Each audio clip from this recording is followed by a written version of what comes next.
We are at Memorial High School, and we're with Mr. Barquin. How you doing? All right, so I'm Mr. G, and today we're going to do a interview walk. It's lunchtime. We're going to take a nice lunchtime, beautiful winter walk, probably down to the Starbucks area. Enjoy the view? Yeah, and we're going to ask questions to Mr. Barquin, and kind of like how he got started and where he's from and stuff. So, all right, so it's a little windy right here. I hope that the microphone picks up everything. But anyway, so Frankie, you graduated. Yeah, did you graduate from Memorial? Went to Memorial, 4 years, grew up in West New York, PSM 4 school, grammar school. Then went to Memorial. Was a good student, not great student, but loved the community. Went to college. Where'd you go to college? I went to various places. I started at Rutgers. Okay.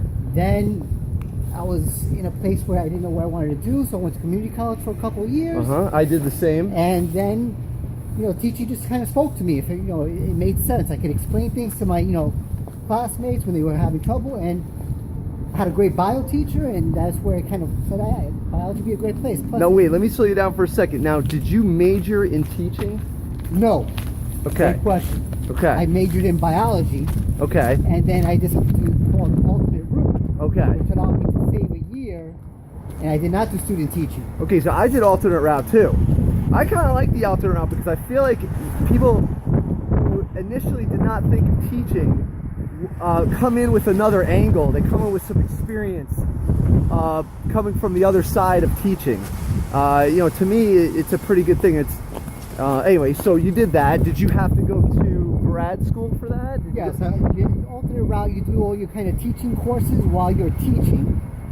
And what gave me the opportunity in terms of Western was I actually was subbing, which kind of put me right into the forefront of what to expect as a teacher. I enjoyed subbing. Wow. And I did a good job. Principal Ms. Johnson kind of recommended me. And science was like a subject in need, so they offered me a position. Now let me just interrupt you for a second and just show this beautiful view that we have. We're so lucky. This is like the camera doesn't even get how beautiful this is. Oh, it's great. Even on a cold day, you gotta appreciate things like this. Yeah, it's nice to come out here and just kind of just absorb it in, And it's got a little snow on it, but that's okay. Okay, so you started by subbing. I did the same. Get your feet wet. Absolutely. And you did it here at the school. Who was the principal that gave you a chance? I was at PS number 3 school, and I took over for about 2 weeks for a teacher that had I don't know what it was, a maternity leave or something to that effect. Okay. And once I got in there, we had a good rapport. She saw the work ethic I had, and anytime she had a long-term opening, she asked for me. So it was a good start. Nice. That's awesome. Okay. And then I got hired in 1998. Started at Harry O'Bain teaching 7th and 8th grade science. And was that your major in college, was science? Or sorry. The major was bio. Bio. Yeah. Okay, bio. Gotcha. Bio. And science is covers all, so bio is in that, or is that a separate thing? So basically you pick your discipline in science that you want. You could be chemistry, physics. I chose biology because that kind of spoke to me in high school. I had Mr. Socio, great teacher. Yeah. It was like my style of learning. It was like an interactive type of discussion in class, which kind of like how I teach when I was in the classroom. Yeah, you're animated. Yes. Yeah. So, I find all the alternate route people are kind of animated. It works for me. So let me just give my hand a rest for a second and face out again, but so people can look at the view. Or actually, I could just view you. But basically, but one of the things that we're trying to do in this video is talk to students and talk to other teachers. So, you can see that it's okay to major in something that you're unsure about, and then you can always change careers later. It gives you a foundation. When you're 16, 17, who knows what you want to do? Right. It's incredible. You have all of these things in your mind, and how many kids really want to be in my biology class? Trying to make the class as fun as possible. Yeah. Trying to make it more real-world application as possible, where they can kind of make connections. And that's why I was always compassionate. I understood their point of view. Yeah. But I always held them accountable at the same time, because in life you have a job and you have to understand that job has responsibilities and you have to get it done. So you can have fun in class, but you still have to get your work done. Right. That was right. my, it worked for me. The kids really responded to me. And, the classroom was fun. I enjoyed being. I taught for about 17 years, and it was 17 years. yes. That's a lot of years. A lot of years. That's amazing. A lot of years. And do you feel like you, over time, had like an evolution, like from the first year to the 17th year? Are you a different teacher? Yeah, it's a different student. Yeah. Oh, that's true. You have Very good point. you have technology that really kind of impacts their attention span right now. Yep. And you have instantaneous information that's available to them. Yeah. So like in class, if I wasn't sure about a fact before when I started teaching, I might have to research it. If I'm not sure about a fact now, I go to Google. I'll tell the kid to go to Google. Right. Take out your phone for a positive reason. And now they have the flipped classroom. Yes. So which now, one of my teachers are actually using that right now. Right. And again, everything in moderation. Who work, it works Yeah. for some students and not for others. Right. Everyone's different. And we're transitioning because now we have an economy that, there's not easy jobs to get. Like, you sit on a computer and work on Excel sheets. Those jobs are being shipped overseas. Right. And the new job demands critical thinking and problem solving. Yeah. And applying skill sets. So that's something our students need to kind of adjust to. Yeah. So, yeah, like, when you're a student, you're probably not thinking about jobs and whatnot, although you probably think I need to make money, but you're not thinking about these jobs, like this traditional job of, I'm going to be a doctor, I'm going to be a tech, maybe I'll be a technician or something. But if it's something that you're not being creative in or solving a problem, it could get outsourced, and the company can actually employ people from another country and just remotely do the work over the computer. So you have automation. You have robots doing these jobs. Right. You have like, let's say the mall right now, like a retail job. Those jobs might not exist. Yeah. You have Amazon. Right. You just go on Amazon. You go on Amazon and you get whatever you want, and they send it to you for free. And like, it's a business model. To give some context, like you and I didn't grow up with the internet. No. The internet really didn't show up for us till 95 probably, right? And then that's not today's internet. The first time I saw Google was 97. No, maybe even 98. I don't remember Google. I remember AOL as my first AOL, yeah, of course. Search engine. And Prodigy. Do you remember Prodigy? Prodigy, yeah. Dial up, it went. The 56K fax modem. And you would be excited if it uploaded in about a minute. Yeah.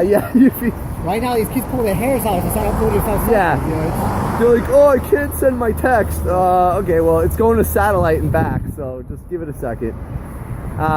Anyway, so let's see, we're on this beautiful part of the walk now. This is the stairs that go down to the Starbucks. Well, this is a good way to kind of transition to what we're doing now, right? Yes. We have these changing of times where technology and really problem solving. Well, before you start that, let me just say, so now Mr. Barquin is a supervisor of science, and he is starting a new initiative called STEAM, which is science, technology, engineering, art, and math, and he's putting it all together. And so now I think you're going to expand upon that. Right. So okay. The superintendent, it's her vision, and it's a great one, that changing times requires a changing way of learning and educating our students.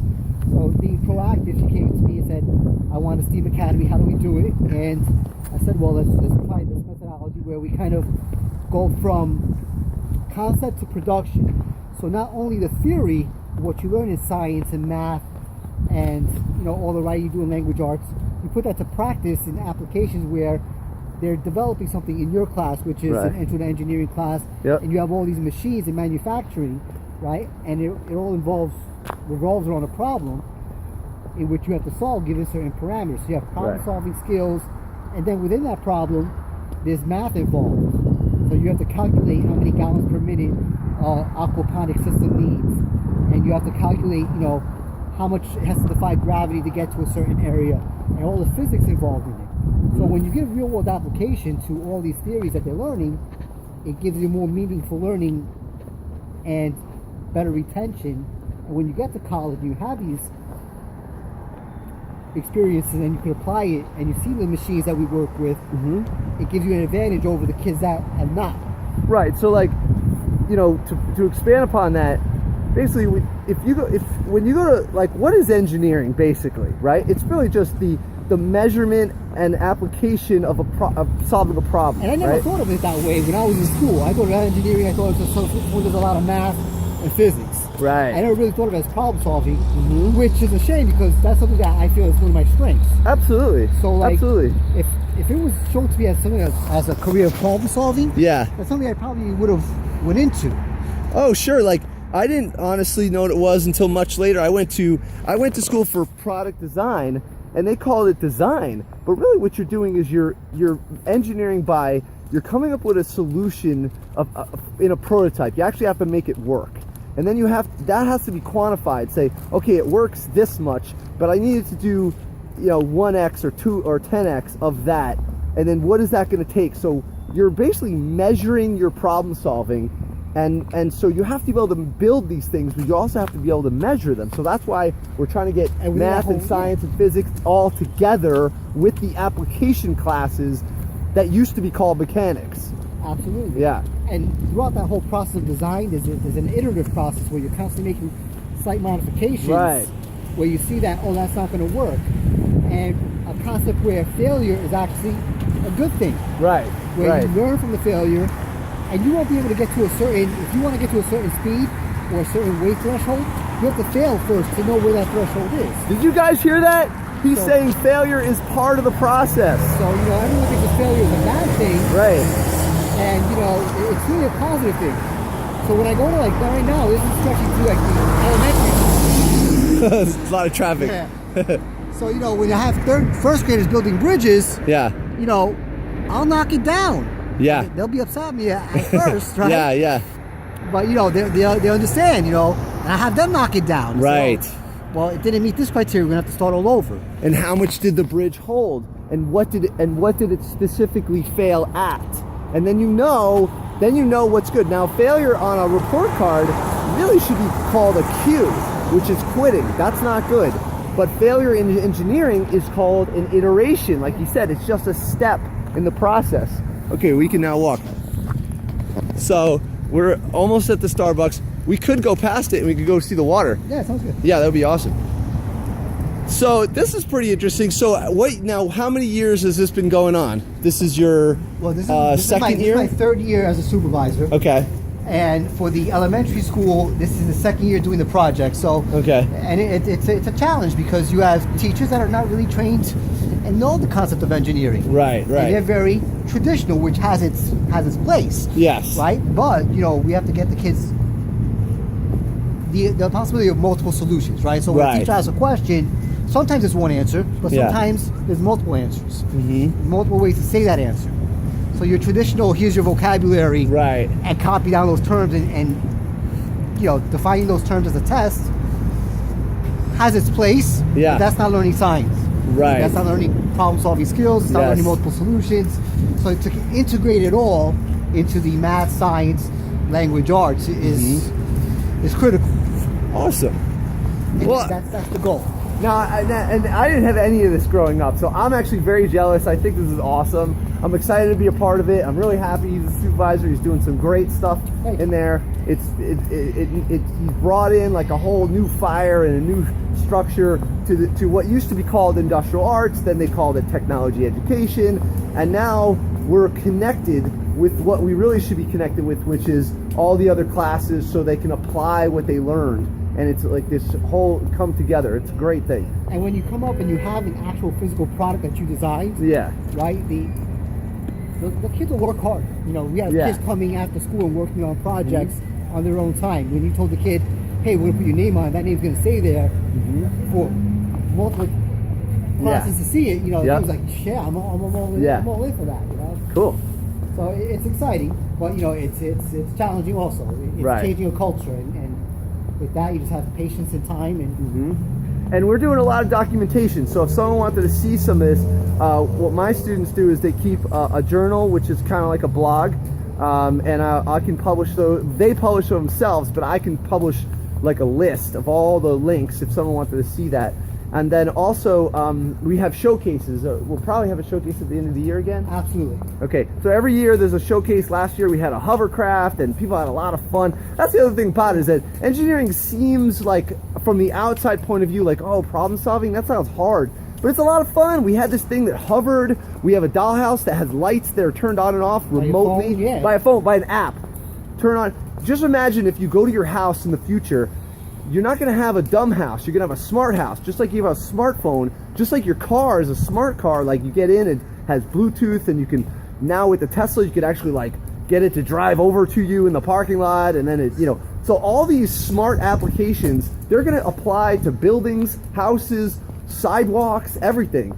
And so that's going to be the future. So we're training kids not on a specific skill, but on the idea that you can solve problems through applying those skills. Right. Applying those skills. So like, we're doing a house, and we're kind of expanding it. So we're adding solar panels. Oh, awesome. We're adding the Arduino, right, which allows you to kind of use the Bluetooth technology to turn the lights off by the phone. Arduino's like a small computer that costs $25, and you program it yourself. And that's using, you know, computer language. Oh, we forgot to mention 3D printing. Oh, and 3D printing, all that is rapid prototyping. Prototyping has always existed.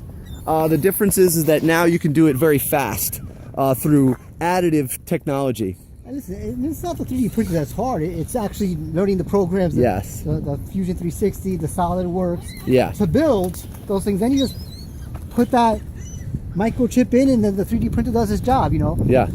So. And then we also have a 3D cutter, which is the old school version of it. It's called a milling machine.